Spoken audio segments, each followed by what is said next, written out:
Okay, so it's time to review the 5 games that MLS team was involved in the CCL Round of 16 second leg.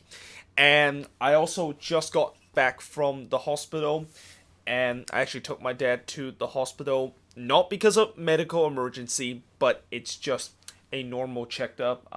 He's been kind of sick for these last couple of days, but yeah, that's why I'm doing this a little bit later. I didn't set up the board until about 5 minutes after the Toluca versus Sporting KC game finished. So yeah, that's why this video is gonna be record a little bit later than I should have be done. Maybe about 30 minutes though.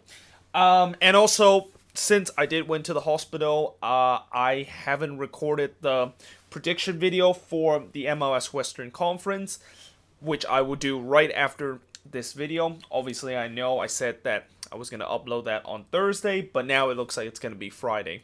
So, yeah, I apologize for that, but just have to take my pops to the hospital for a bit of a checkup, and yeah, that's why it's kind of created a little bit of a situation with some of the videos that I was supposed to upload today. But I'm going to stick with my schedule of doing the CCL review and also do the prediction video for the Western Conference. And tomorrow I'll do the preview for the opening week of the MLS season. So yeah, let's begin with the game that I just watched, which was Toluca versus Sporting KC, or shall I say a game that I kind of stopped watching after the 85th minute mark because, yeah, this was over.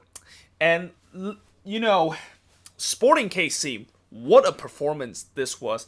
They become the first ever American team and the first MLS team. Well, they become the first American team to ever go to Mexico and win in the second leg. And I know Liga MX fans and Mexican fans are going to say, well, they play Toluca, who, they are kind of in a crisis right now. They just fired their manager in the previous game, and obviously things were becoming very unstable with this team, and it's shown in tonight's game. Like, the atmosphere in tonight's game, the Toluca fans, they were booing their own player every single time of how they play in this game. And the other thing that just makes me just kind of in disbelief, and it's kind of in a good way of a disbelief, but not only the Toluca fan boo their player, but right around the second half, the Toluca player basically saying "Ole" every time Sporting KC pass. And that was a complete shock. I wouldn't never would have believed to a day where a Liga MX team and a Liga MX fans would be saying "Ole" to MLS team sarcastically when they're passing around at the back. Like, that's just not something that is just utterly impossible. It will never happen, but it did in this game.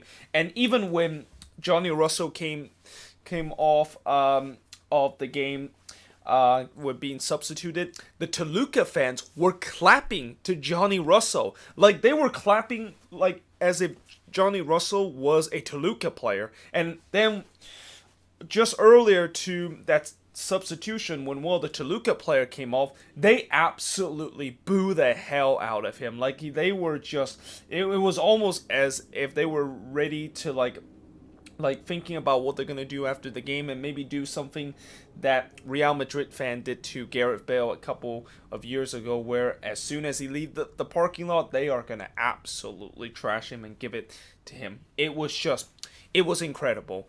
But talking about the game itself, and actually I forgot to write down the aggregate score as I was kind of preparing for this. I was kind of in a little bit of a hurry to try to prepare for this, so I just realized I didn't put the aggregate score, but I'll tell you guys the overall aggregate score after this. Sporting KC, of course, win this game 2-0, and the overall aggregate score were 5-0. Like, I think this was also the largest margin that any MLS team has ever beaten a Liga MX team in CCL. So Sporting KC in this game was just making history left and right. But in the first half, Gerso scores from Espinoza 8 minutes in the game. And then in the second half, Mora got sent off after a denial of goal score opportunity. And I gotta say, this was kind of harsh in my opinion because, one, yes, it looked like Mora did kind of tug Naismith a little bit. I mean, it wasn't just an excessive tug. It was just kind of like a little pat. And then Naismith kind of, in some way, sold it a little bit, which, you know, in Concacaf Champions League, you're obviously going to try to sell it because you know that in CCL, and especially how CCL always have a reputation of just bad refereeing, and refereeing always get fooled by just dives, like what we saw, kind of what Naismith did in this game. Yeah, obviously they're always gonna give you a penalty, which they did, but in some way, I don't think that was a red card. I think that was way too harsh. I think maybe you could have given a yellow, and yes, in some way it was a denial of goal score opportunity, and usually that is a red card, but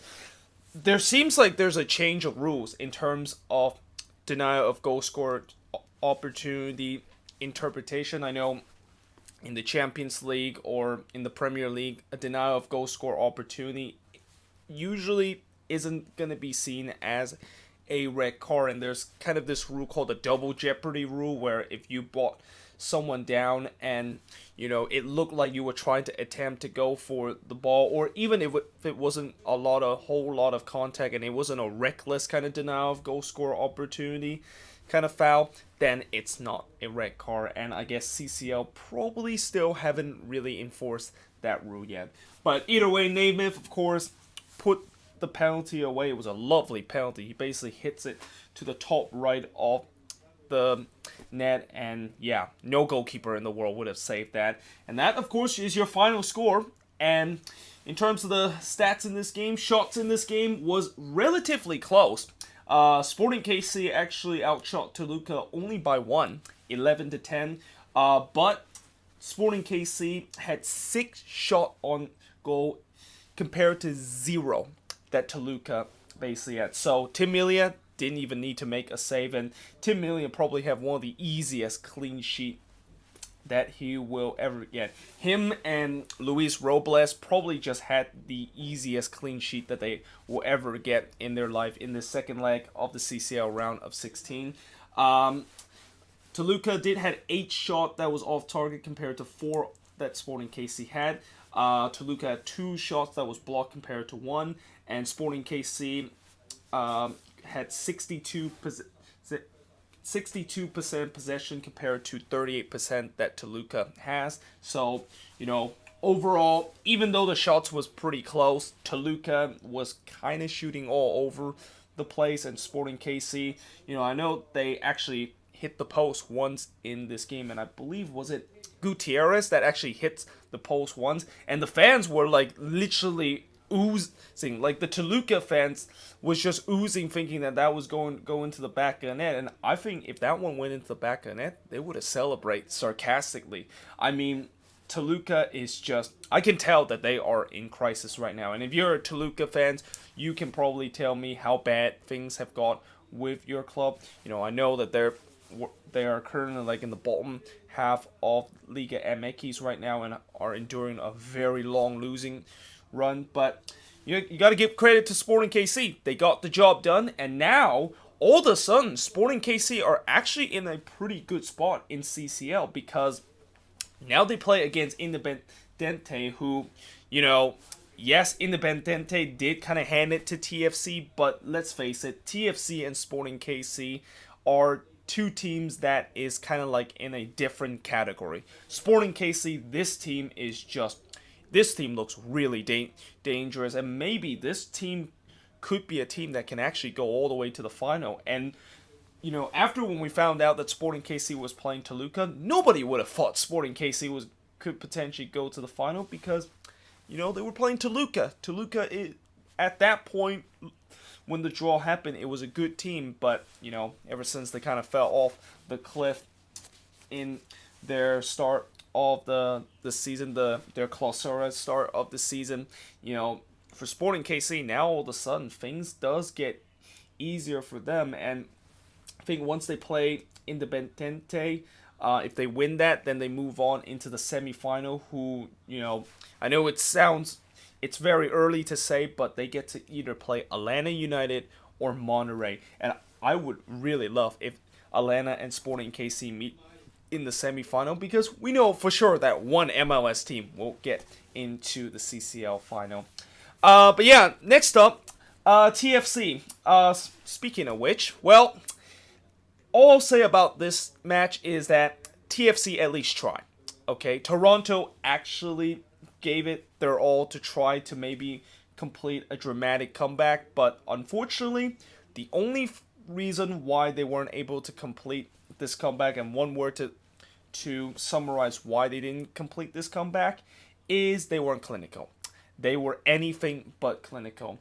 First half, Hamilton scored from Morrow in the 19th minute. So at that point, it was 1-0, and you think, okay, they gotta go, but they still have 3 goals. They need to still score 3 goals, and at that point, TFC was really taking control of that game, and overall throughout this game, they pretty much dominate Independiente. And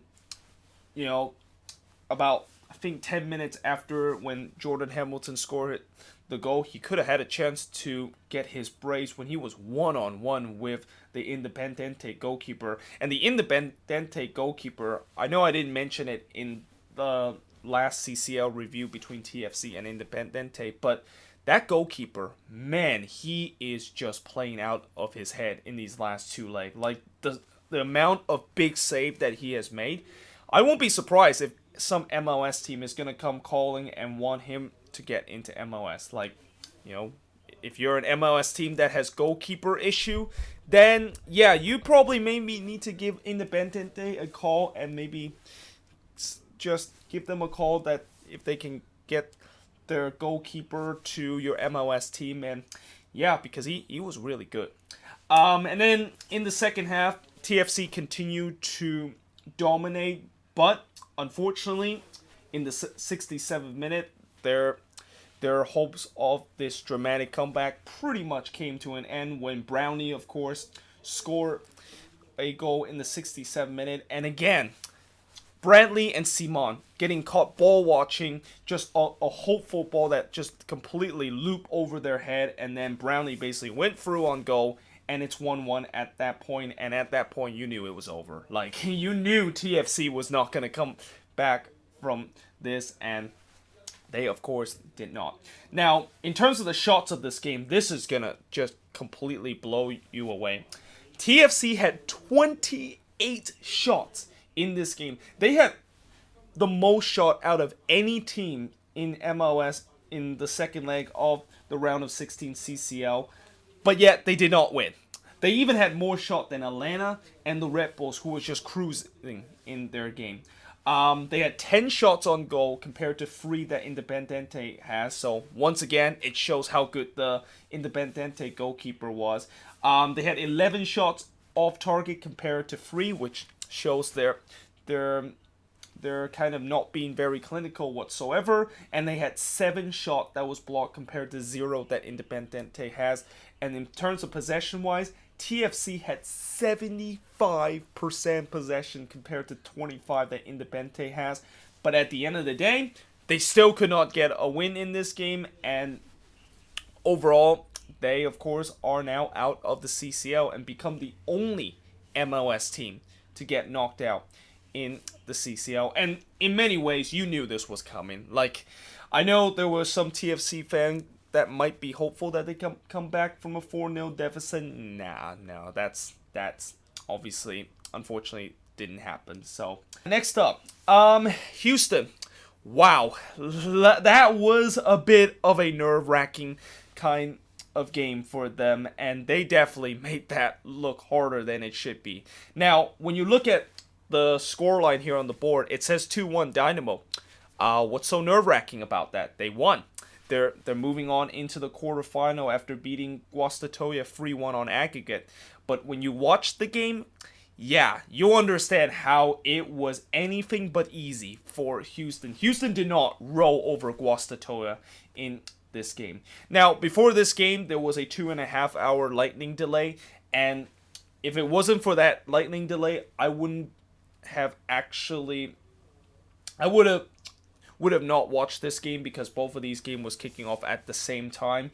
And while I was waiting for the delay, I was just kind of watched this game, and I thought it was going to be a pretty short delay, but it just kind of kept dragging on, and eventually I was able to watch the whole TFC versus Independiente match. So Mother Nature actually helped me for once.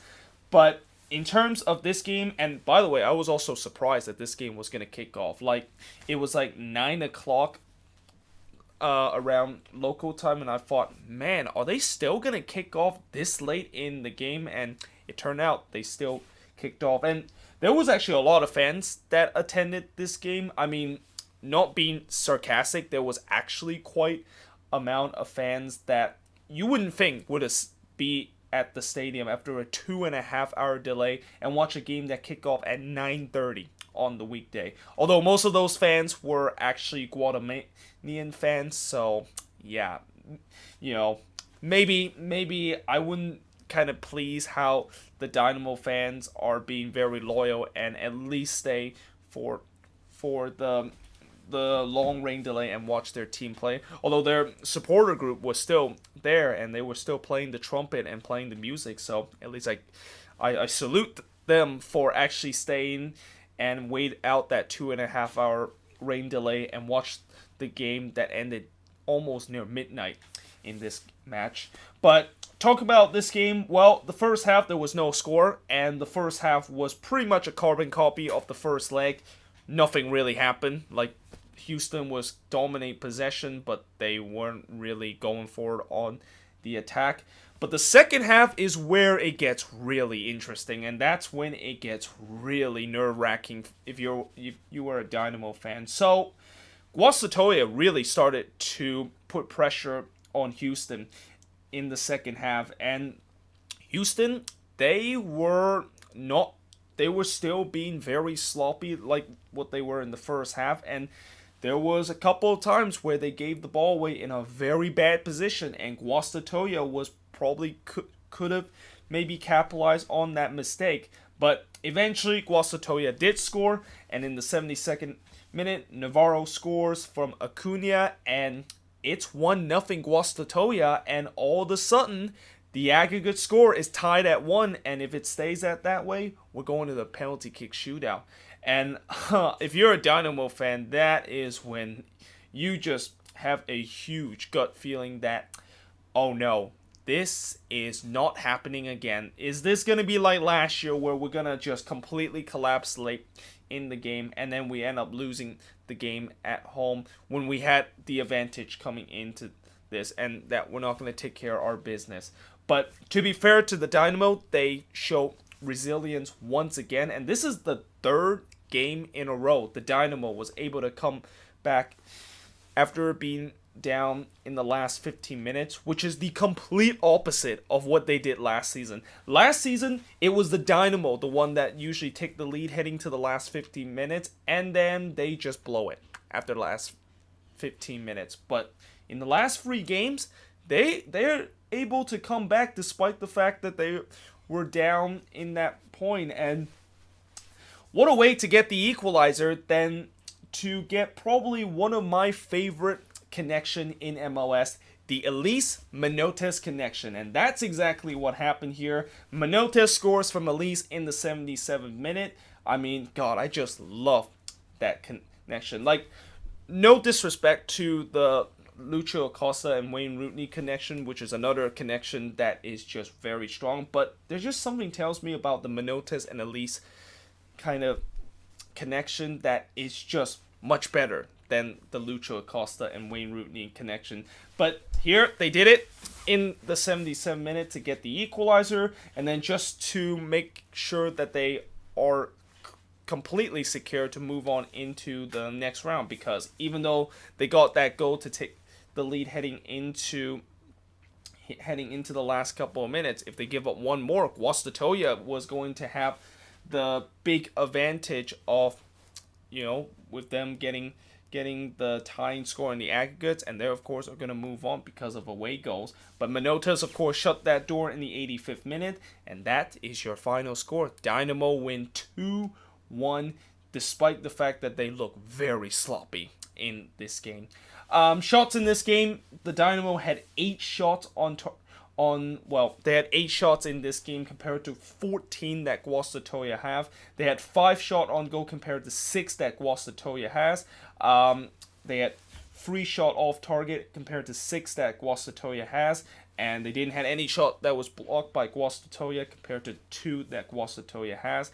The final possession was 67% in favor of Houston compared to 43 that Guastatoya has, or actually not 43%, it's actually 33%. I got the math wrong a little bit there, but yeah, the Dynamo, they definitely survived a big scare there, but now they will have to play against Tigres in the next round, and boy, that is a David versus Goliath matchup. Like, Houston is basically going to be Goliath, and Tigres is going to be David, and Houston's going to have 2 road games in that quarterfinal. And for those of you who wonder, how can they have 2 road games when in CCL you're supposed to have 1 that home game each? Well, yeah, that is true, but unfortunately, when Houston played that first leg, which I believe that was the one that they're going to be playing at BBVA Compass Stadium,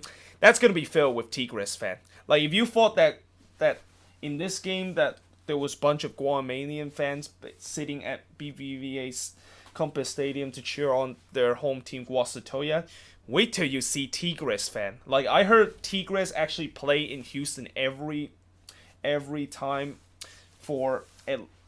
they play at Houston at least once every single year, and Monterrey is definitely not very far away from Houston, and Tigres is just going to invade that stadium, and that stadium is going to be sold out. But it won't be sold out because the Dynamo fan were supporting the team.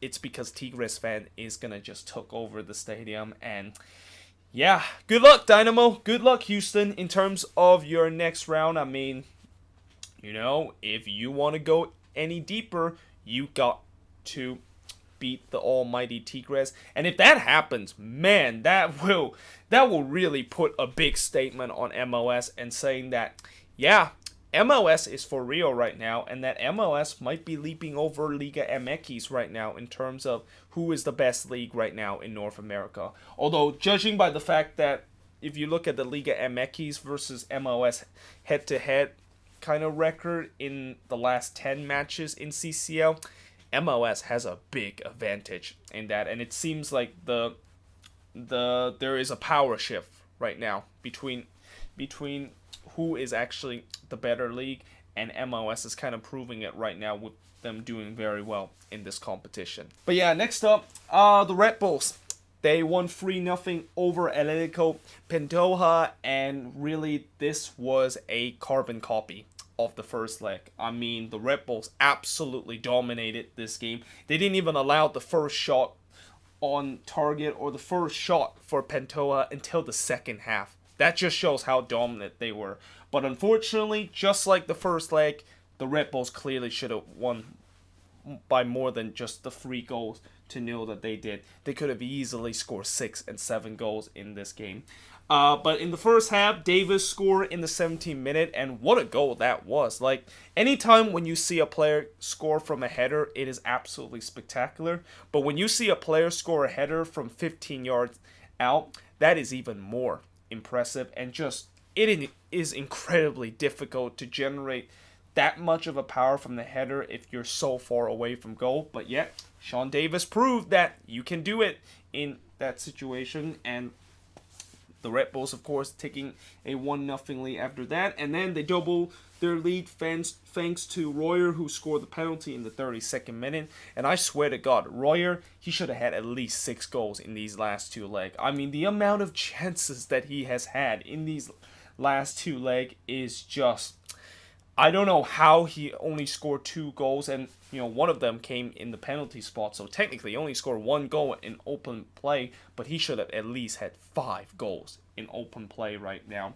And then in the second half, Ivan scored his first goal ever for the New York Red Bulls in the 75th minute. And I swear to God, this happens every single time with the Red Bulls. And it's nothing that is bad, but it feels like every time when you get a guy from the academy that made his debut with the Red Bulls, or even from Red Bulls 2, they always score on their debut. It happened so many times last season, and here we go again. Andreas Ivan scoring his first ever goal in MLS, or not in MLS, but in a Red Bull jersey, and yeah, certainly that is good for him, and hopefully he is going to be a guy that can break out for this Red Bull team. But overall, like I said, the Red Bulls absolutely dominated in this game, and certainly the shots will tell you that, as they outshot Pantoja 16-4. They had 7 shots on goal compared to just 1 that Pantoja has. They didn't have any, or actually, they did had. I believe they had 9 shots that was off target compared to just 1 that Pantoja has. And then in terms of the block, they didn't have any shot block compared to 1 that Pantoja had. And the possession wise, 61% compared to 39 that Pantoja has. And I think this is probably the only surprising stats of the night, because I thought the Red Bulls had at least 70% possession. Consider how dominant they were in this game. Next up, Atlanta. Was there really any doubt that they were not going to come back from this 3-1 deficit that they suffered in the first leg, and that they were going to take a shocking knockout in the round of 16 of CCL? I mean, to be fair, yes, there was some people that were kind of skeptical that they could come back, and were maybe doubting a little bit that maybe Atlanta isn't what we know, and maybe they're kind of having that MLS Cup hangover, and maybe Frank de Boer is not the right guy for this job. Well, in this game, they pretty much proved those doubters wrong, and I knew this was going to happen, because when I look at that first leg, it really reminds me of the 4-0 thrashing they took against the Dynamo in opening day last season. And what did they did in the next game? They won 3-1 against DC United. Now, the scoreline, of course, is not the same. Atlanta did win 4-0 over Herediano, but the way that Atlanta plays in this game just shows you why they won the MLS Cup last season. And it just looked like Atlanta again in this game. They would just pretty much dominate their opponent, and they was just scoring goals for fun. They only took 9 minutes to erase that 2-goal deficit. Joseph Martinez scored just 49 seconds into this game. And by the way, I forgot to put a J next to Martinez's name, because when you see this, people might get confused with the other Martinez in Atlanta, which is Pity Martinez. But Joseph Martinez scored just 49 seconds in the game. And then Gresso scores from Barco 9 minutes into the game. And there you go. The comeback is complete just like that. But obviously, Atlanta wasn't satisfied that they were going to move on just with winning 2-0. So they add on in the second half. Joseph Martinez again scoring from none other than Brek Shea.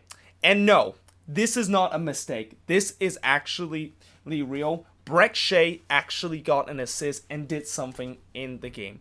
And to be fair, I will say this, he actually did have a decent game, and as crazy as this might sound, I think he could potentially get that starting role in that fullback position for Atlanta United, and Vancouver's fans are probably gonna be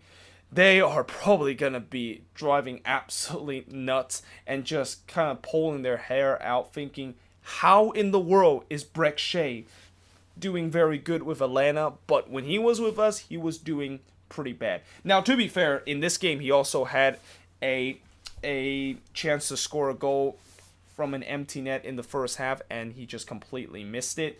But, Brek Shea overall, he was very good in this game, and like I said, I think he could potentially be that guy that's going to be starting in the fullback position. Now, the bad thing about that is that George Bello will potentially get relegated to bench duties, but you know, when we saw George Bello play in that first leg, it's clear that he isn't really ready for Atlanta United, and maybe you can just put Bello on the bench, and occasionally you can get him some minutes off the bench and get a couple of cameo experience with this team. But obviously, you know, he is clearly looked like he isn't really ready for this team, and there's not really any shame the fact that he isn't ready for this team yet, because he's only like 17 years old right now. Like, you know, he's not Alphonso Davies that just have a breakout year when he's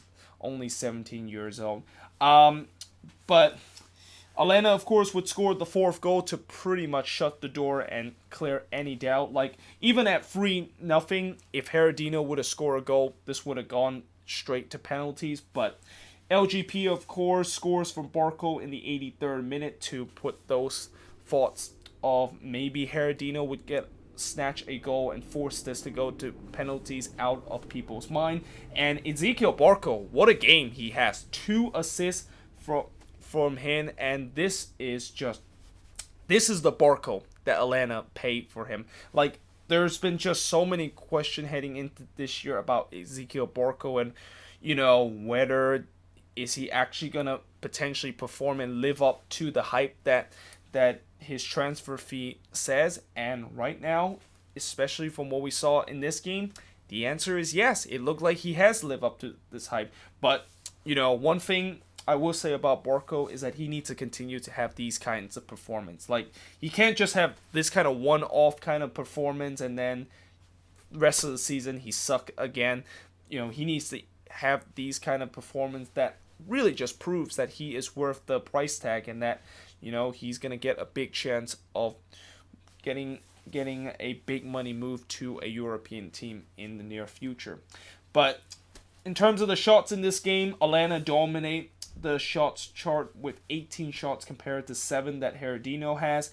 8 shots on goal that Atlanta United has in this game compared to 3. 9 shots was off target compared to 3 that Herediano has. Both teams had 1 shot that was blocked. In terms of the possession, 61% possession for Atlanta United compared to 39% that Herediano has. So yeah, overall, this was a good performance for Atlanta, and now they, of course, will be moving on into the next round where they play against Monterrey. And you know, Monterrey, obviously, they had a scare in the CCL round of 16. They barely get by Allianz. I think that was the team.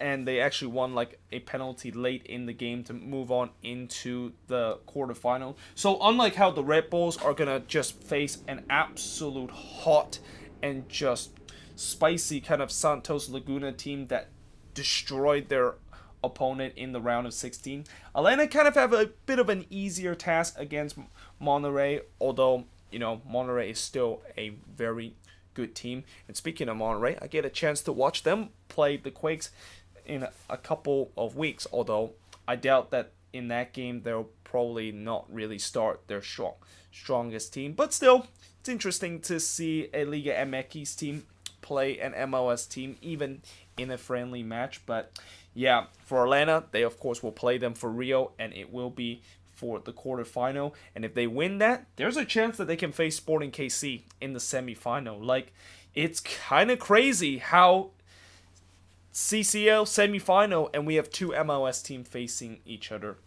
A couple of years ago, this would never be a possibility. But yeah, I hope you guys enjoyed this video. If you do, make sure you guys leave a like, smash that subscribe button. Let me know in the comments below what do you think of these games. And yeah, hope you guys enjoyed this video, and I will see you guys next time.